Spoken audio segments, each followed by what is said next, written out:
प्रभु तेरी वाणी जीवन की रोटी, नैनों की ज्योति अंधेरा मिटाती।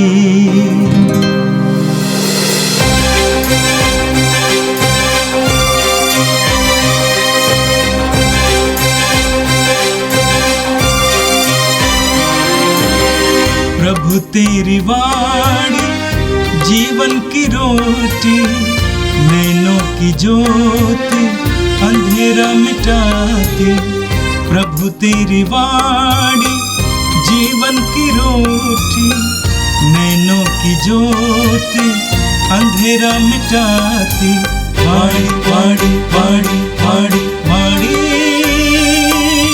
पवित्र है, शाश्वत है, जीवन का मन्ना है। 14 सितंबर मंगलवार। पहला पाठ गणना ग्रंथ अध्याय 21 पद संख्या 4 से 9 तक। होर पर्वत से वे एदोमियों के देश के किनारे किनारे चलकर लाल समुद्र की ओर आगे बढ़े।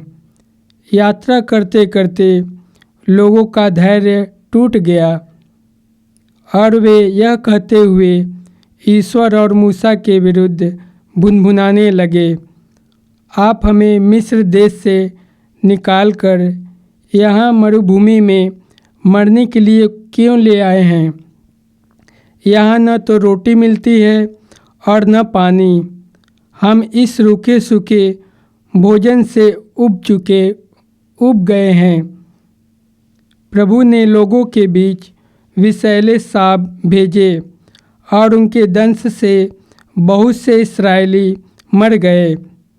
तब लोग मूसा के पास आए और बोले, हमने पाप किया, हम प्रभु के विरुद्ध और आपके विरुद्ध भुनभुनाएं। प्रभु से प्रार्थना कीजिए कि वह हमारे बीच से सांपों को हटा दे। मूसा ने जनता के लिए प्रभु से प्रार्थना की और प्रभु ने मूसा से कहा, कासे का सांप बनवाओ और उसे डंडे पर लगाओ। जो सांप द्वारा काटा गया वह उसकी ओर दृष्टि डाले और वह अच्छा हो जाएगा। मूसा ने कासे का सांप बनवाया और उसे डंडे पर लगा दिया। जब किसी को सांप काटता था तो वह कासे की सांप की ओर दृष्टि डालकर अच्छा हो जाता था। यह प्रभु की वाणी है। संत योहन के अनुसार प्रभु यीशु का पवित्र सुसमाचार, 3 अध्याय पद संख्याएं 13 से 17 तक। मानव पुत्र स्वर्ग से उतरा है, उसके सिवा कोई भी स्वर्ग नहीं पहुंचा। जिस तरह मूसा ने मरुभूमि में सांप को ऊपर उठाया था, उसी तरह मानव पुत्र को भी ऊपर उठाया जाना है, जिससे जो उसमें विश्वास करता है वो अनंत जीवन प्राप्त करे। ईश्वर ने संसार को इतना प्यार किया कि उसने उसके लिए अपने एकलौते पुत्र को अर्पित कर दिया, जिससे जो उसमें विश्वास करता है उसका सर्वनाश ना हो बल्कि अनंत जीवन प्राप्त करे। ईश्वर ने अपने पुत्र को संसार में इसलिए नहीं भेजा कि वो संसार को दोषी ठहराए, उसने उसे इसलिए भेजा है कि संसार उसके द्वारा मुक्ति प्राप्त करे। यह प्रभु का पवित्र सुसमाचार है। क्रिस्त प्रभु की जय। यीशु में मेरे प्रिय भाइयों बहनों, लिथुआनिया नामक एक देश है। उस देश का एक छोटा सा शहर है शूलेई, जो कि एक औद्योगिक शहर है और शहर के बाहर स्थित एक पहाड़ का ये खूबसूरत नज़ारा है। शूलेई के बगल के पहाड़ पर छोटे बड़े बहुत सारे क्रूस गाड़े गए हैं और वो पूरा पहाड़ क्रूस से भरपूर है।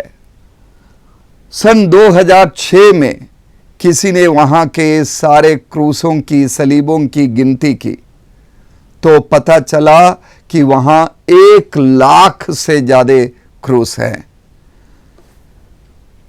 उस शूलेई शहर की स्थापना सन 1236 में हुई थी। उसके चंद ही साल बाद वहां पर एक तानाशाही राजा का आक्रमण हुआ और वो वहां की जनता पर आतंक, शोषण और अत्याचार करता था। लोग इस अत्याचार से मुक्ति पाने के लिए, अपने देश की आज़ादी के लिए अपने हाथों में क्रूस लेकर उस पहाड़ पर चढ़ते थे और क्रूस को वहां खड़ा करते थे। उस राजा को दूसरे राजा लोग, विदेशी राजा लोग आए, आक्रमण किए, तानाशाही खत्म नहीं हुई, लोगों पर आतंक खत्म नहीं हुआ, अत्याचार, शोषण जारी रहा और क्रूस लेकर उस पहाड़ पर चढ़ने और वहां क्रूस को खड़ा करने की परंपरा जारी रही। यह बहुत साल तक चली। अंततोगत्व लोगों को आज़ादी मिली और अत्याचार से मुक्ति मिली। शूलेई का यह सलीबों का पहाड़ एक बहुत बड़ा प्रतीक है। यह जीवन में आ रहे अत्याचार और उत्पीड़न को स्वीकार करने और ईश्वर पर भरोसा रखने का यह प्रतीक है। साथ साथ हमारी प्रार्थनाएं प्रभु ईश्वर सुनते हैं और ये भरोसा और आशा ये शूलेई पहाड़, सलीबों का पहाड़ हमें देता है। हर क्रूस हमें देता है क्योंकि क्रूस स्वयं एक प्रार्थना है। हर उत्पीड़न का सामना करने का साहस, ये जानते हुए भी कि प्रभु हमारा रखवाली करता है, प्रभु हमारा ख्याल रखता है, इसका भी ये एक प्रतीक है। मेरे प्रिय भाइयों बहनों, आज 14 सितंबर को कलीसिया क्रूस का विजयोत्सव मनाती है। 4वीं शताब्दी में कॉन्स्टेंटाइन बादशाह ने ख्रिस्तीय धर्म को अपनाया और राजा बनने के चंद ही दिन बाद उन्होंने अपनी माता हेलेना को राजमाता घोषित किया और हेलेना महारानी पूरे यूरोप में और अन्य एशिया के अन्य जगहों पर जाकर उन्होंने बहुत सारे गिरजाघरों की स्थापना की। जब वो 75 साल की थी, उस अवस्था में उन्होंने यरूशलेम की यात्रा की और वहाँ उन्होंने सन 326 से लेकर कुछ वर्ष तक वे वहीं रही और जिस क्रूस पर यीशु की मृत्यु हुई, उस क्रूस की वे खोज करती रही और उन्हें वो क्रूस मिल गया। उस क्रूस का एक हिस्सा वे रोम ले गई और रोम में उनका जो राजमहल था, उस राजमहल को उन्होंने एक गिरजाघर का रूप दे दिया और उसे सांता क्रूचे, पवित्र क्रूस का गिरजाघर कहा और उसमें यीशु के क्रूस को स्थापित किया और उसके कुछ हिस्सों को पूरी दुनिया में उन्होंने बांट दिया। उसके बाद क्रूस ईसाई धर्म का चिन्ह बन गया। क्रूस ईश्वरीय कृपा का, मुक्ति का चिन्ह बन गया और बताते हैं कि कॉन्स्टेंटाइन ने बहुत युद्ध किया और क्रूस की पताका लेकर उन्होंने युद्ध लड़ा। उस क्रूस का एक दूसरा हिस्सा यरूशलेम शहर में रखा गया था, लेकिन 614 में फारसी सेना ने यरूशलेम शहर पर आक्रमण किया और वहाँ जितने भी क्रिस्तीय संस्थाएं थी, गिरजाघर थे, सबको तहस नहस कर दिया। क्रिस्तीय चिन्हों को उन्होंने बर्बाद कर दिया और पवित्र क्रूस के उस हिस्से को वे पवित्र मानते थे, इसीलिए उसे कब्जे में लेकर वे फारस ले गए और उस दौरान 90,000 क्रिस्तियों का कत्ल यरूशलेम में हुआ। 13 साल बाद यानी सन 627 में हेराक्लियुस नामक एक राजा ने यरूशलेम पर आक्रमण किया और लोगों को आज़ाद किया, क्रिस्तीयता को वापस ले आए और फारस से उन्होंने उस पवित्र क्रूस को वापस यरूशलेम भेज दिया।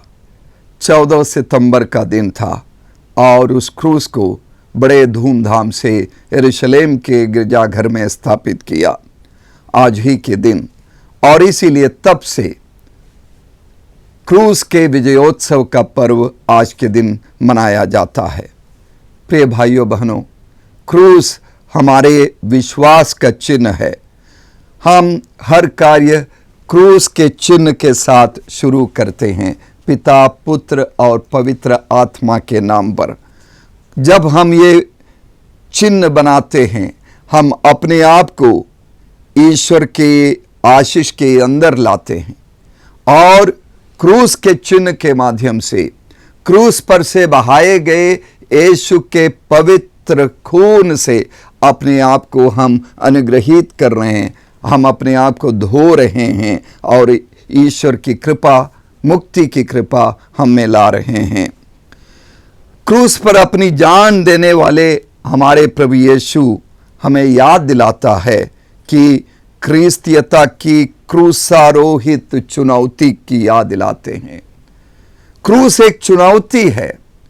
ये जो दुनिया जो सुख सुविधाओं के पीछे भागती है, उस दुनिया के लिए एक चुनौती है।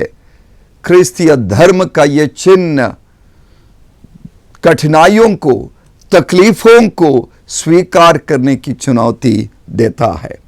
मेरे प्रिय भाइयों बहनों, जिस तरह हम अक्सर कहते हैं, पुण्य शुक्रवार के बिना पुनरुत्थान का पर्व संभव नहीं है।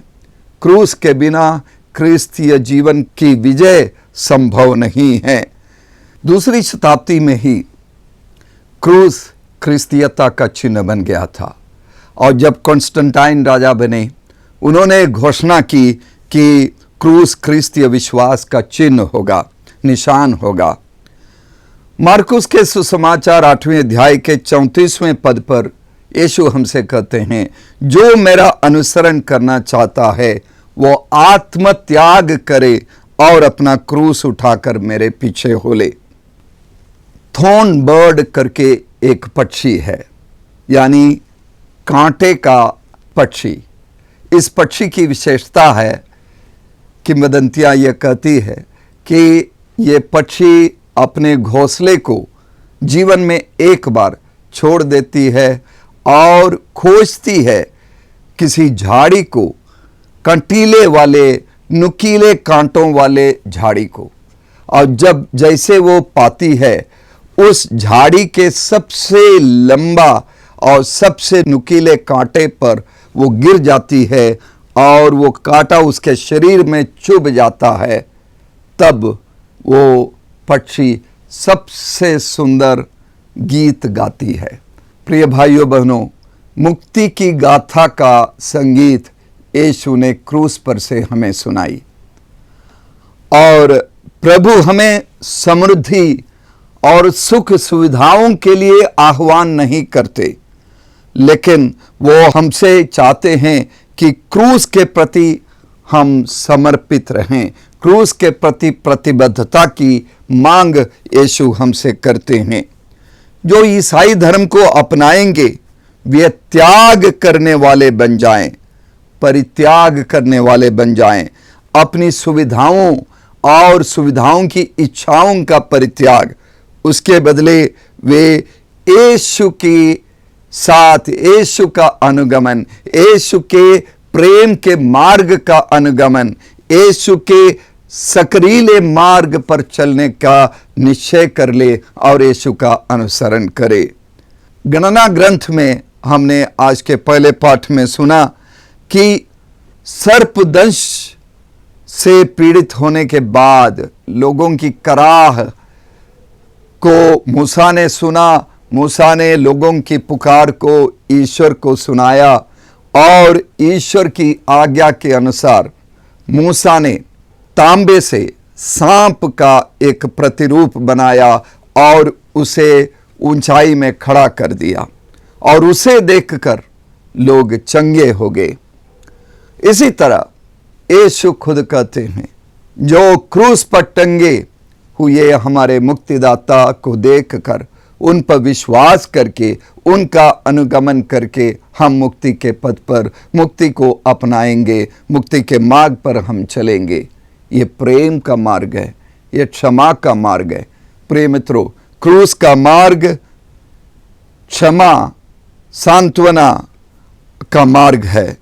क्रूस अवमानना और मूर्खता का चिन्ह रहा, लेकिन यीशु ने इसे पवित्रता दी और ये हमारे लिए मुक्ति का चिन्ह बन गया। फुल्टन जी ने एक बात कही है। उन्होंने कहा कि दुनिया में बहुत सारे लोग स्टोरोफोबिया से पीड़ित है, यानी क्रूस के भय से पीड़ित है। क्रूस का भय मतलब उत्पीड़न का भय, तकलीफों का भय। दुनिया तकलीफों से, कठिनाइयों से भागना चाहती है। मत्ती के सुसमाचार 10वें अध्याय 38वें पद पर हम पढ़ते हैं, यीशु हमसे कहते हैं, जो अपना क्रूस उठाकर मेरा अनुसरण नहीं करता वो मेरे योग्य नहीं है। तो हमें आज स्टोरोफोबिया की नहीं, स्टोरोफिलिया की जरूरत है। क्रूस से हम प्रेम करें। हम अनुग्रह चाहते हैं, लेकिन पर सेवा और प्रेम का क्रूस उठाना नहीं चाहते। हम शांति का जीवन चाहते हैं, लेकिन हमें ईश्वर के विधान पर भरोसे की कमी है। इस भरोसे के क्रूस को हमें उठाना होगा। हम समृद्धि चाहते हैं, लेकिन उदारता और दयालुता के क्रूस को हमें उठाना होगा। हम आनंद चाहते हैं, लेकिन इस आनंद को पाने के लिए जीवन के माया मोह को त्यागने का क्रूस हमें उठाना होगा। यीशु हमसे कहते हैं कि अपना आत्मत्याग करो और अपना क्रूस उठाकर मेरे पीछे हो लो। मेरे प्रिय भाइयों बहनों, आपसे, हमसे, दुनिया के सभी विश्वासियों से यीशु का ये आदेश है कि हम त्याग करें, अपनी दुश्मनी का त्याग करें, नफरत का त्याग करें और सबके क्रूस को ऊपर उठा ले। अपने अपरिचित परिचित सब लोगों के दुख तकलीफ़ों को समझे, उन सबको क्रूस ढोने में मदद करे और मुक्ति के मार्ग पर चले। आइए हम प्रार्थना करें। सर्वशक्तिमान प्रेमी पिता ईश्वर, हम धन्यवाद देते हैं तेरे पुत्र यीशु के लिए और यीशु की मुक्तिदायी मृत्यु और पुनरुत्थान के लिए, उस क्रूस के वृक्ष के लिए जिस पर यीशु ने अपनी जान दे दी हमारे लिए, हमारी मुक्ति के लिए। प्रभु, उस क्रूस को हम स्वीकार करते हैं, उस क्रूस के सारे गहन अर्थ को हम स्वीकार करते हैं। क्रूस हमारा जीवन का हिस्सा बने, क्रूस हमारे पथ को पथ प्रदर्शित करे। तकलीफ के रास्ते पर, कठिनाइयों के रास्ते पर, क्षमा के रास्ते पर, प्रेम के रास्ते पर, तेरे पुत्र यीशु ने जो रास्ता बताया, कटीले रास्ते पर हम आगे बढ़ सके, ये प्रार्थना करते हैं ख्रीस्त हमारे प्रभु के द्वारा। आमीन। प्रभु तेरी वाणी जीवन की रोटी, नैनों की ज्योति अंधेरा मिटाती। वाणी वाणी वाणी वाणी वाणी